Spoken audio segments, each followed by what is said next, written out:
Otep à tous, bien-aimés frères et sœurs.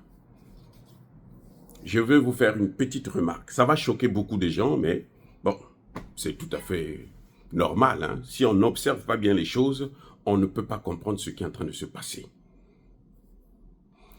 Tshisekedi, le président de la RDC, d'hier n'est pas celui d'aujourd'hui. Tshisekedi de 2019 n'est pas Tshisekedi de 2025. Tshisekedi de 2019 à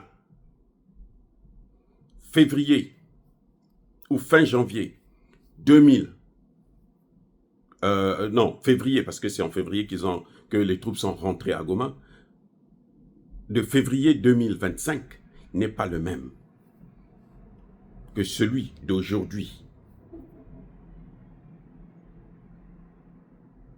Eh oui. Tshisekedi, d'avant l'entrée, la dernière entrée des troupes rwandaises à Goma n'est pas le même que Tshisekedi d'après l'entrée des troupes à Goma. Tshisekedi d'avant la marche des Congolais, spontanée des Congolais, n'est pas celui d'après la marche spontanée des Congolais. Je veux vous expliquer ça.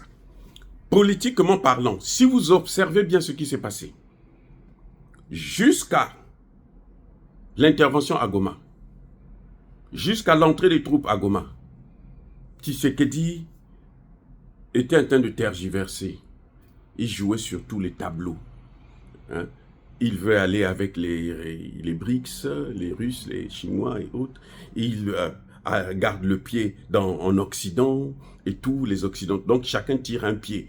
Il a eu la chance parce qu'on allait déjà le déchirer. À force de tirer comme ça, si vous tirez un homme, l'un qui tire un pied, l'autre tire l'autre pied, vous allez déchirer les jambes et tout bousiller, quoi. Bousiller tous les chefs de famille. Bref. Ce Tshisekedi là n'est pas le même. Aujourd'hui, là, nous parlons. Vous allez remarquer, je ne sais pas si vous voyez, Tshisekedi a pris près de 5 jours. Près de 5 jours. Avant de parler de la situation de Goma. 5. Vous croyez que c'est parce qu'il n'avait rien à dire? Non. Pendant ces 5 jours-là, Tshisekedi avait toutes les pressions occidentales. Ils appellent pour dire non, te soutiens, mais il ne faut pas que tu interviennes. Tu dois seulement parler, tu dois seulement négocier. Il ne faut pas. C'est ça qu'ils ont demandé tout le temps, les Occidentaux. Pendant que les Russes et les Chinois sont en train de l'observer et lui dire, bon, nous on est prêts. Tu nous donnes seulement, tu cibles seulement, nous on vient. On est prêts pour venir à ton secours. Pourquoi Tshisekedi est intervenu au 5e jour? Parce que les autres ne voulaient pas. Les autres ont présenté des discours. On a rédigé des discours à Bruxelles, à Paris, aux États-Unis. On a envoyé, allez, va lire ça, ton peuple. Mais Tshisekedi ne pouvait pas faire ce qu'on lui demandait parce qu'il ne savait pas quelle sera la réaction du peuple. Et il voyait déjà que le peuple était en ébullition. Tout le monde attendait qu'est-ce qu'il va dire. À un moment donné, le peuple était même impatient. Ils sont sortis. Et ils ont fait quoi? Ils ont soutenu Tshisekedi. Vous avez vu la démonstration de force là? Ils ont soutenu Tshisekedi. C'est là que Tshisekedi a compris, oh, mais j'ai des béquilles, j'ai un backup.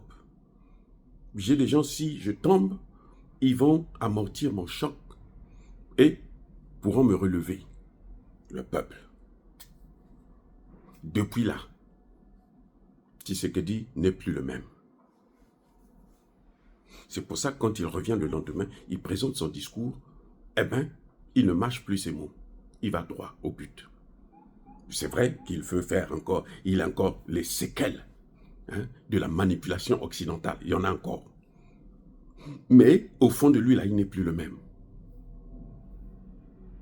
Et c'est ça qui fait maintenant trembler Kagame. Et puis il y a eu le soutien, on a vu tout de suite le soutien de l'Afrique du Sud. Eh oui, le soutien. Donc Tshisekedi aujourd'hui est conscient. Tu ne peux pas faire la guerre contre l'Occident si tu n'as pas ton peuple, c'est pas possible. C'est pour ça que tous nos chefs d'État africains échouent. Ils échouent parce qu'ils n'ont pas le soutien de leur peuple. S'ils ont le soutien de leur peuple, personne ne peut les descendre. Même les enlever du pouvoir, personne ne le fera. Parce que leur force, c'est quoi? C'est de vous enlever du pouvoir, vous êtes affaiblis, maintenant on vous égorge. Mais quand vous avez le soutien de votre peuple, ils ne peuvent pas. Parce que s'ils vous enlèvent du pouvoir, celui qu'ils vont vouloir mettre là, eux, le peuple là, va l'enlever du pouvoir.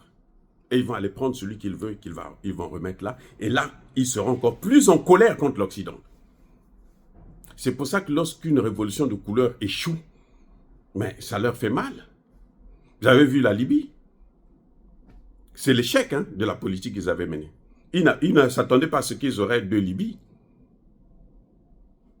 Ils ne s'attendaient pas à ça. Voilà l'échec. Chaque fois, vous avez vu le Mali? Assimi Goïta n'est pas Dieu. Mais Assimi Goïta a eu le soutien de son peuple. C'est pour ça qu'il a pu les évincer. Ça s'est passé déjà au Vietnam. Il faut que nous apprenions à comprendre l'histoire. Quand on veut voir les faits, là, on repart dans l'histoire. Ils avaient l'arme atomique au Vietnam. Là. On les a massacrés. Ils étaient obligés de... Ils ont fui. Mais attendez, pourquoi je veux parler du Vietnam? Récemment, en Afghanistan, ils n'ont pas fui. Ils ont fui. Regardez en Libye, ils étaient obligés de s'allier avec un terreau-terreau. En Syrie plutôt, obligés de s'allier avec un terreau-terreau. Parce qu'ils savent qu'ils ne pouvaient pas avoir le soutien du peuple. Et donc, le problème de nos dirigeants, c'est de tout faire pour avoir le soutien de leur peuple. Tout faire. Que ce soit au Cameroun, que ce soit en Centrafrique, au Congo-Brazza, au Congo démocratique, au Gabon, en Angola. Faites tout pour avoir. Kagame réussit là. Parce que l'essentiel, la majorité de son peuple soutient sa politique. Parce qu'ils ont ils sont tous pareils que comme Kagame. C'est pour ça qu'il réussit, qu'il résiste. Pendant 30 ans, tu ne peux pas faire des choses comme ça. Massacrer autant de personnes pendant 30 ans et personne dans ton pays ne te dit que non, arrête ça. Parce qu'ils sont tous pareils. Il a le soutien de son peuple. Alors, si Tshisekedi aussi a le soutien de son peuple, vous allez voir que Kagame ne va pas tenir longtemps. Et c'est pour ça que je soutiens Tshisekedi maintenant. Je peux le critiquer, ça ne m'empêche pas de critiquer, mais je dis je le soutiens. Voilà. C'est l'homme du moment, il faut qu'il fasse son travail. Et je répète encore, il faut maintenant qu'il se tourne vers les BRICS. Parce qu'il ne peut pas avoir la solution vers ceux qui sont en train de mettre le feu. C'est-à-dire l'Occident. Que ce soit la France, que ce soit même Donald Trump. Mais Donald Trump, il est encore pire. Il est encore pire que tous les autres. Parce que lui, il est cynique et il vous le dit. Les autres faisaient avec l'hypocrisie. Lui, il vous dit, bon, voici ce que je veux faire. Voilà ce qu'il veut faire de Gaza. Vous avez vu ça? Vous avez entendu parler de ça? Donc, il est pire. Il est pire. Les autres voulaient le faire, mais ils ne vous disent pas. Au moins, ne serait-ce que par respect. Lui, il n'a même pas de respect. Il vous dit, ça, je veux de ça. Et puis, on y va. Tant pis, ça casse ou ça passe. Et malheureusement, il fera qu'échouer. C'est ça qui va le faire couler aussi. L'excès de zèle, l'arrogance. Vous avez vu Macron? Macron est en train de tomber à cause de quoi? C'est à cause de ça. Les amis, nous saluons encore une fois de plus les efforts du président Tshisekedi d'équiper son armée, de recruter les militaires. Vous avez vu l'appel lancé par le président Tshisekedi pour la mobilisation. Vous avez déjà plus de 50 000 jeunes Congolais qui sont déjà intégrés. Qui ont répondu à l'appel. C'est-à-dire que ceux qu'on a recrutés, pas ceux qui ont répondu à l'appel, mais ceux qu'on a recrutés, plus de 50 000. On est autour de 60 000 par là, où on va vers 70 000. Donc, d'ici un mois, là, il y aura au moins 100 000 Congolais qui vont être recrutés. Au moins, avant la fin de ce mois. Il y aura au moins 100 000 Congolais qui vont être recrutés dans l'armée. Et ça, c'est ça que nous attendons. C'est ça qui va sauver la RDC.